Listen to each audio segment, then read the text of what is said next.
Hello friends, मैं मनीष और आप देख रहे हैं सार्थक एकेडमी यूट्यूब चैनल। जैसा कि आप सभी जानते हैं, मैं रोज़ प्रतियोगी परीक्षाओं से संबंधित एक नया टॉपिक और वीडियो लेकर आता हूं।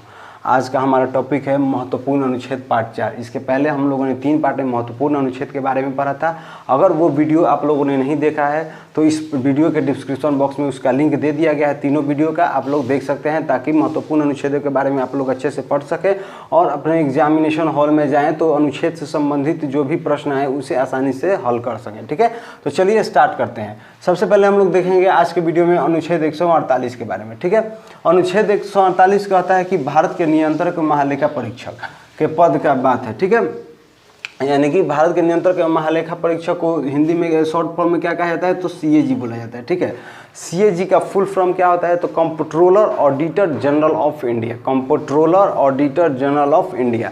ठीक है, तो इसका फुल फॉर्म हो गया। इसका कार्य क्या है तो इसका कार्य है ये है कि जैसे कि राज्य में राज्य सरकार और केंद्र में केंद्र सरकार, और केंद्र राज्य में क्या करती है कि राज्य सरकार विधायकों के माध्यम से अपने अपने विधानसभा क्षेत्रों में कार्य कराती है।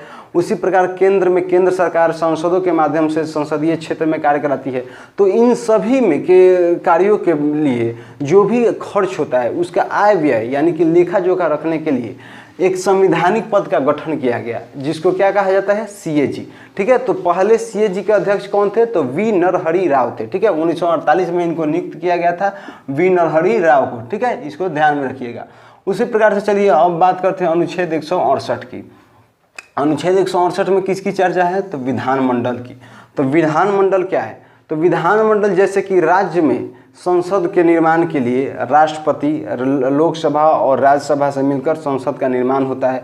उसी प्रकार से राज्य में विधानसभा, विधान परिषद और राज्यपाल को मिलाकर विधानमंडल का निर्माण होता है। ठीक है, एक बार ध्यान से फिर से सुनेंगे कि विधानमंडल का निर्माण होता है क्या चीज़ से तो यहाँ पे होता है आपका विधानसभा, उसके बाद में विधान परिषद और उसके बाद में क्या होता है तो राज्यपाल। ठीक है, राज्यपाल के इन तीनों के मिलने से क्या होता है विधानमंडल का निर्माण होता है अनुच्छेद 168 के अनुसार। चलिए अब बात करते हैं अनुच्छेद 169 की।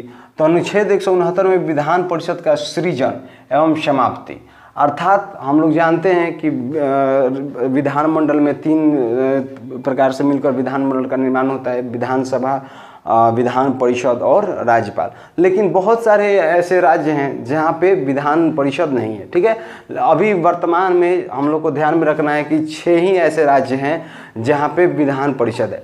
कौन कौन से हैं तो अपना बिहार है, उसके बाद बगल में चलिएगा तो उत्तर प्रदेश है।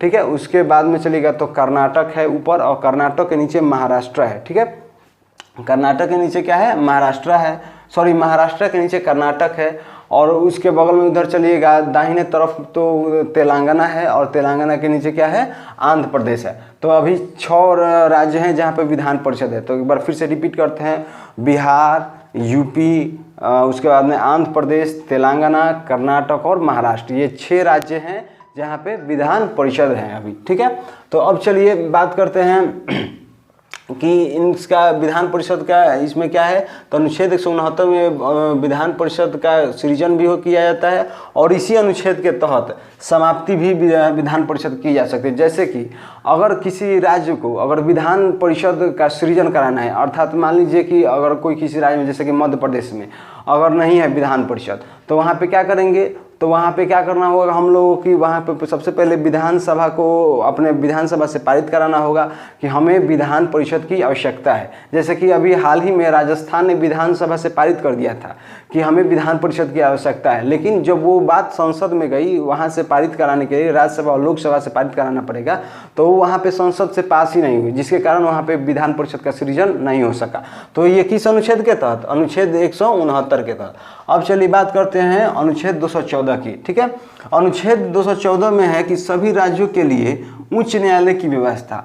इसके कहने का अर्थ ये है कि अगर मान लीजिए कि बिहार है हम लोग का, तो हम लोग बिहार के उच्च न्यायालय कहाँ पे है पटना में। अगर इस जैसे कि मान लीजिए कि बिहार का उच्च न्यायालय अगर किसी के क्षेत्राधिकार में दे दिया जाए, जैसे कि कलकत्ता उच्च न्यायालय के अंतर्गत दे दिया जाए, तो अगर किसी को कोई मामला बिहार में होता है तो हम लोग समझ सकते हैं कि कितनी परेशानियाँ होंगी आने जाने में। ठीक है, तो इसके लिए हम लोग का जब देश आज़ाद हुए तो उस समय क्या किया गया, उस समय क्या किया कि हर एक राज्यों में एक एक उच्च न्यायालय की व्यवस्था की गई। ये किस अनुच्छेद के तहत? तो ये किया गया किस अनुच्छेद के तहत? तो 214 के तहत। ठीक है, यहाँ पे ध्यान में रखना है। अब चलिए बात करते हैं आपका 243 का। ठीक है, तो अनुच्छेद 243 के, तो इसमें क्या है? तो पंचायत और नगरपालिका के गठन, संरचना और आरक्षण की आदि की बात की गई है। जैसे कहने का अर्थ ये हुआ कि अगर प्रधानमंत्री कोई योजना चला रहे हैं या फिर राज्य सरकार ही कोई योजना चला रहे हैं, तो मान लीजिए कि प्रधानमंत्री तो आकर किसी गली में या फिर किसी गांव में कोई उस योजना का शिलान्यास नहीं करेंगे या फिर मान लीजिए कि वहाँ पे आकर काम नहीं कराएंगे, तो उन सभी मतलब योजनाओं को सफलतापूर्वक ग्रामीण क्षेत्रों में पहुँचाने के लिए क्या किया गया? उसको सफलतापूर्वक पहुंचाने के लिए ग्राम पंचायत, जैसे कि गांव में ग्राम पंचायत, उससे जो थोड़ा सा डेवलप हैं, जो शहर टाइप के हैं, मतलब पूरे बड़े शहर नहीं लेकिन जो छोटे भी शहर हैं, वहाँ पे क्या किया गया? नगर पालिका का चुनाव किया जाता है। और जहाँ पे मतलब थोड़ा उससे भी ज़्यादा डेवलप है, वहाँ पे क्या किया जाता है? नगर निगम का चुनाव कराया जाता है। ठीक है, इसको ध्यान में रखना है। तो ये अनुच्छेद 243 के था। अब बात करते हैं अनुच्छेद 266 की। ठीक है, अनुच्छेद 266 में क्या है? तो भारत के संचित निधि की बात की गई। ठीक है, अनुच्छेद 266 में क्या किया गया है? तो भारत के संचित निधि की बात किया गया है। तो जैसे कि हम लोग जानते हैं कि आयकर, सीमा शुल्क, उत्पाद शुल्क, ठीक है, इन सभी शुल्कों से जो भी पैसा आता है तो वो कहाँ रखा जाता है? उस पैसे को रखा जाता है भारत के संचित निधि में। और उसी संचित निधि से जितने भी हमारे भारतीय संवैधानिक पद हैं जो केंद्र सरकार के द्वारा सृजित है, उसी संचित निधि से उन लोगों का क्या किया जाता है? उन लोगों का पेमेंट किया जाता है। जैसे कि राष्ट्रपति हो गए, उपराष्ट्रपति। तो उपराष्ट्रपति हमने पिछले वीडियो में भी बताया था और इस वीडियो में भी मैं बता रहा हूं कि उपराष्ट्रपति के पद के रूप में पेमेंट, अपना वेतन नहीं लेता है। वो राज्यसभा के सभापति के रूप में अपना वेतन ग्रहण करता है। ठीक है, तो राष्ट्रपति, सभापति, उपसभापति, लोकसभा अध्यक्ष, जितने भी सुप्रीम कोर्ट के चीफ जस्टिस हो गए, ये जितने भी संवैधानिक पद है, इन सभी को दिया जाता है किस अनुच्छेद के तहत? भारत के संचित निधि से पैसा दिया जाता है। तो भारत की संचित निधि की चर्चा किस अनुच्छेद में है? तो यह अनुच्छेद 266 में है। अब चलिए बात करते हैं 280 की। अनुच्छेद 280 में क्या है? तो अनुच्छेद 280 में वित्त आयोग की चर्चा की गई। ठीक है, तो वित्त आयोग की चर्चा की गई है, तो इसको ध्यान में रखिए कि वित्त आयोग क्या है। तो जैसे कि वित्त आयोग का गठन किया गया इसको 1951 में। ठीक है, वित्त आयोग का गठन 1951 में किया गया। इसका काम क्या है? तो जैसे कि राज्य को अगर किसी चीज़ की ज़रूरत पड़ती है, उनकी जो भी आंतरिक मतलब कार्य हैं, तो उन सभी की पूर्ति के लिए क्या किया गया? वित्त आयोग का गठन किया गया। ठीक है, इसको ध्यान में रखना है। तो सबसे पहले हम लोग को ध्यान में रखना है कि वित्त आयोग के सबसे पहले अध्यक्ष कौन थे? तो ध्यान में रखिएगा केसी नियोगी। ये बराबर क्वेश्चन पूछता है कि वित्त आयोग के पहले अध्यक्ष कौन थे? तो केसी नियोगी थी। ठीक है, और उसका पहला जो कार्यकाल क्या था? तो 1952 से 57 तक था। ठीक है, 1952 से 57 तक था। इसको ध्यान में रखना है। अब चलिए बात करते हैं अनुच्छेद 315 की। अनुच्छेद 315 में क्या है? तो अनुच्छेद 315 में राज्य एवं संघ एवं राज्यों के लिए लोक सेवा आयोग की स्थापना है। ठीक है, अनुच्छेद 315 में क्या है? ध्यान में रखना है, राज्य एवं संघ में लोक सेवा आयोग की स्थापना है। इसकी स्थापना कब हुई और इसको किस अधिनियम के तहत हुई, तो इसके बारे में थोड़ा सा जान लेते हैं। तो अनुच्छेद भारत सरकार अधिनियम 1919 के तहत 1924 में सिफारिश की गई। ठीक है, भारत सरकार अधिनियम 1919 के तहत 1924 में इसकी सिफारिश की गई और 1926 में लोक सेवा आयोग की स्थापना की गई, जिसके अंतर्गत जैसा कि हम लोग देखते हैं कि संघ लोक सेवा आयोग है जो केंद्र सरकार के अंतर्गत काम करती है, जिसको यूपीएससी कहा जाता है, और उसी प्रकार से बीपीएससी जो हो गया ये राज्य लोक सेवा आयोग हो गया। ठीक है, अब चलिए बात करते हैं हम लोग अनुच्छेद 330 की।